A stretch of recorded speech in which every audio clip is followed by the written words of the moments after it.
మనస వాచా కర్మన నా అంతఃకరణ శుద్ధితో నేను చెప్తున్నది విన్నరో ఖచ్చితంగా ఈ ఇద్దరిలోనే ఉంది. ఎవరు? గౌతమ్ అండ్ నిఖిల్. వీళ్ళిద్దరిని కాదని ఇంకెవరికి వెళ్ళే అవకాశం లేదు. ఎందుకంటే రేసు గుర్రాల్లాగా రేసులో ముందు పరిగెడుతూ ఉన్నారు.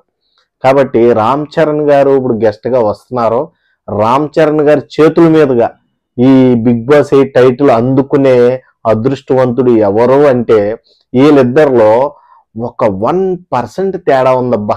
గౌతమ్కి నిఖిల్కి ఓటింగ్లో 1% తేడా ఉందంటే ఎవరైనా నమ్ముతారా? అంత పోటీ పడ్డాడు గౌతమ్.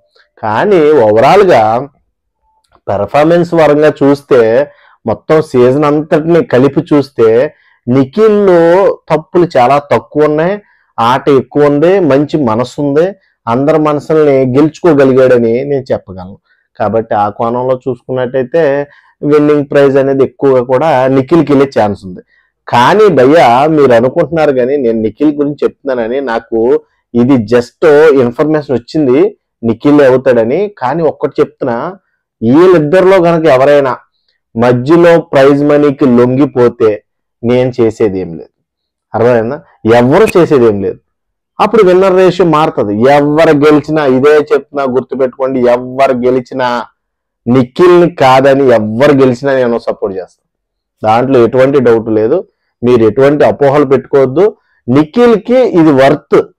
నిఖిల్ అంత బాగా ఆడాడు కాబట్టి ఈ టైటిల్ అనేది వర్త్ అని నా ఫీలింగ్, నా పర్సనల్ ఫీలింగ్. గౌతమ్ కూడా ఆడాడు, నేను కాదనట్లా.